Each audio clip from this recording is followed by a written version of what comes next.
Welcome back to the Titanium Hanger. This is Mike, and today I want to talk to you about the Ego display cases from Show Z. Now, they're offering this up. They don't make them. This is just, they're distributing this, and this is something that I believe is going to become much bigger. These are very high quality, high-end, premium display cases that you do have to assemble it, but pretty easy. I'm going to show you how to do that in here. But Show Z sent this over to me. I did not have to pay for this. This is a sample that I got to look at. They want my honest opinion, honest review of this thing, and tell you the pluses, minus, the good and the bad. Of course, they want you to know what you're going to get if you're going to buy this. This is the smallest and cheapest one that they make, and smallest and cheapest one, and it is pretty big. It's for $140. But let's get in and take a look at this Ego display case coming up.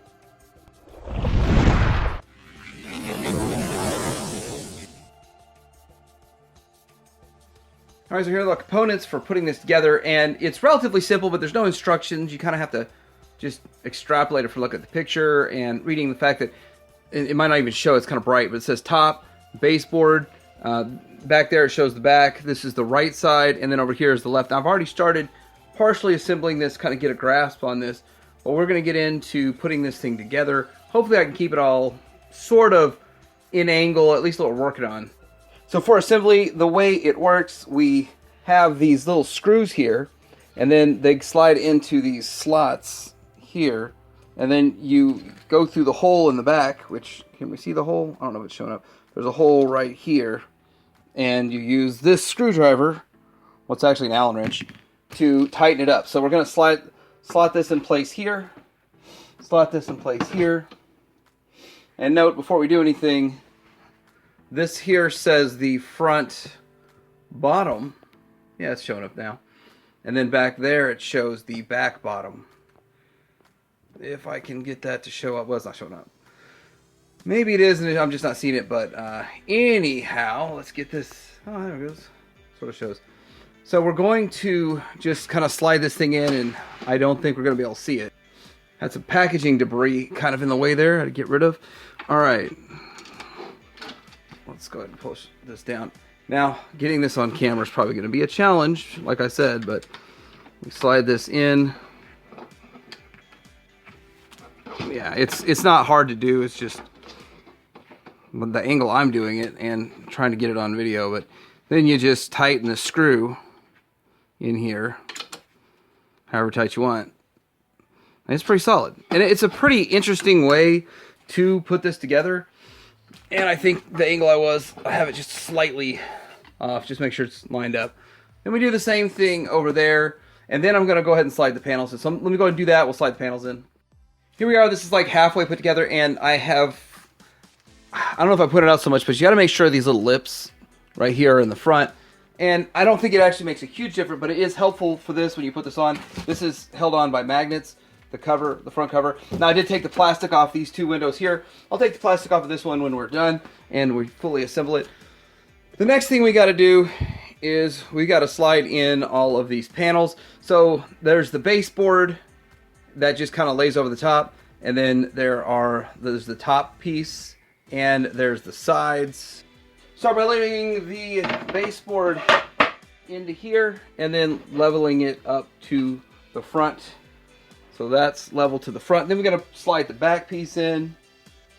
And all these are pretty much the same. They've got these slots and ridges and stuff. And if you've got it all lined up right, you can just slide your back piece in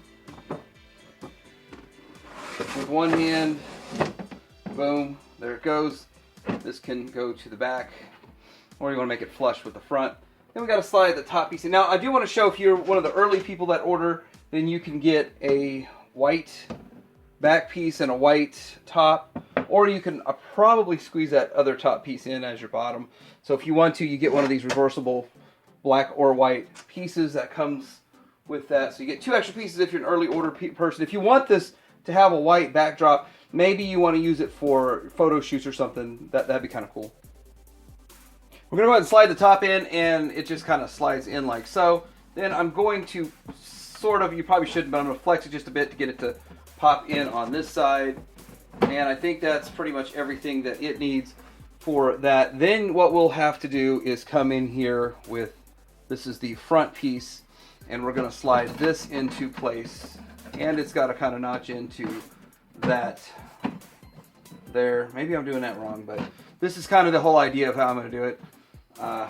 Maybe I should have thought this out a little bit different how I assemble it, but here we go. So we've got that one into there, this one into here. We're going to need to do the same thing on the back. Get this back one into place, and then we'll just tighten it up. With that in place, it probably makes more sense to connect the top front and back piece, metal, steel rail. This is all steel, or it's steel, it feels like.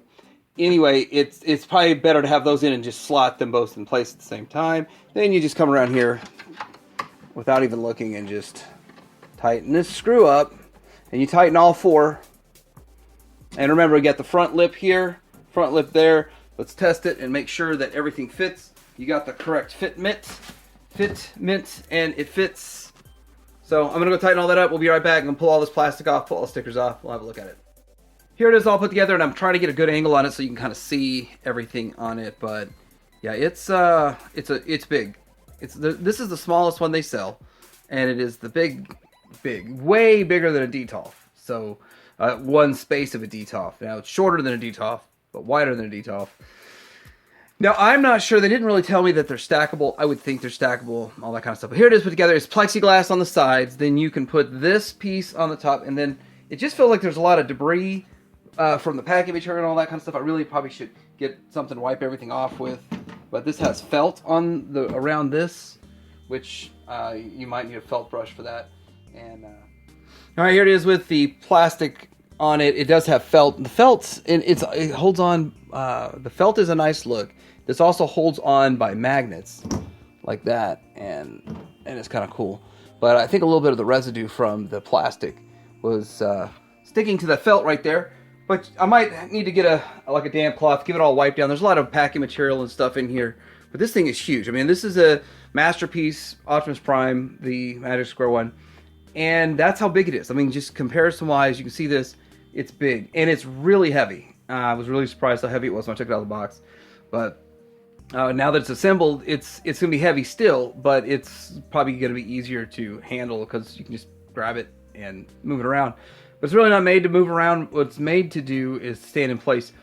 But this does look pretty good, and it feels very high quality, every bit of it. I mean, having some steel frame to it. The wood, I don't know if it's wood. I don't know what you call it. Like it's a kind of a high-end board, and it's very sturdy, very stout. The baseboard's real thick, and so yeah, with that, I mean, really what you get into is kind of displaying. But we're not going to display until we do something next. Next, I'm gonna play around and experiment with the lighting system. Now, this lighting system is much different than what I saw in the picture. I thought I was gonna get an LED strip. I think that this is the older original lighting setup idea, and then they're moving to LED strips, which is gonna be more uniform lighting. And these, you can get this whole setup for 25 bucks if you want to, like, add it to your old lights or something. But let's go ahead and get into looking at that part. So I can't really do much with this until I plug it in. So here's the plug-in. It's got it on and off. And then, which we won't be able to see if I had it plugged in. And then we have this connector here. So it all came connected like this. And then it comes to this. I imagine all this junk, you want to store it behind it. And then you would undo these wires and run this through. Now, I think you would undo it right here at these points. And then run them through using, once you've unplugged them and plugged them back in. Let me see how easy it is to unplug them. You unplug it from here, I believe. And then you would run it through this little bitty hole up here in the back, right there. Run it through that hole, and then position them where you want to, and light them up. Let's see how this goes. Here it is with some lights, and I haven't screwed it in or anything. It's like double-sided tape in there, and obviously I'm not 100% sure how I want to go about the lighting in this. And I only have 2 of them in place. I was going to put 4 in. I don't know permanently where I want to position them and how I want to do all that kind of stuff, but it does get the job done, and it looks pretty decent overall with the lighting, with the spotlights, and with 4 of them it'll look even better. Still, again, not exactly sure where I want to put them, and I don't know about drilling the holes in this material just yet, but looking at it, it gets the job done, and I'm going to play with it a little bit more and do a little bit more setup with it. So here it is with just kind of a sampling of some Masterpiece figures I have laying around. These are ones I kind of use for my comparisons nowadays sometimes, and so they're in here in the review station. put a little background in it. I mean, obviously you could go deck it out and go crazy with it. I have a few ideas what I'm actually going to use it for vintage stuff, because it is it's going to work great for displaying some vintage stuff, but also the fact that I can stack stuff on top of it and all of that. I'm only using 2 lights in here. With 4 lights, it's going to make it look a whole lot brighter and better inside of this. And yeah, it's pretty cool. I'm still shocked how big it is. I mean, there's still all this wasted space up here. Obviously, you could do some, like a spice rack in here. You could do some of those clear acrylic kind of risers. You can get a whole lot more out of this when you add more to your display and what you got going on. But obviously, this is the smallest one they make, and it is plenty of space for an excellent display going on. So I really think where this case would shine the most, like if you got one, and probably the bigger one, not this is the smallest one, you could probably fit your entire Legends collection in here, looking amazing. Of course, you'd want to get elevations for it, and you'd have them all over the place. But this is literally using 1/4 of the size of this thing, just for what I have. This is just extras I have in the review space I use for some sample, for some comparisons and stuff. But with that, and these are kind of left over from my most recent videos, and I've been doing comparisons. But look how much space. You can get a lot out of it with Legends. If you're a Legends collector, you just want one space where you put all your figures. This might be your solution. It's just an option. All right, so what do I think about these? I think that this is a pretty high premium quality case. It's $140 for the smallest one. So I was surprised how big it was. That's what she said when I got it in and I pulled it out of the box. It's also really heavy, which, I mean, that's kind of a sign of premium when it comes to just kind of building and construction, all that kind of stuff. The weight behind the materials, and very solid frame to it. And I gotta say, I feel like this thing's gonna hold up over time, and it looks pretty good overall. I do like some of the things that they did, like such as having this just magnetically go on instead of having it to clip in or anything like that, so that's kind of cool. The lighting on this one, I think it's going to be much better when you get LED strips versus these spotlights in there. But it's pretty high-end. This is not how I display my stuff. I have plans for this, as I've said in the past, and I will be using this for a few different things, and I might even pull this out for some videos because it's kind of cool. It's, as the smallest one there is, there's still so much space in it. 140 is a lot of money, though. I mean, and you got to think, what would it cost to do like 10 of these? Like 10 of these would be like $1,400. So with that, what would be the expense? I think they are trying to build to suit and build to maybe your specifications. Hey, let me know what you think about this in the comments below. Like and subscribe to Deer Hanger out.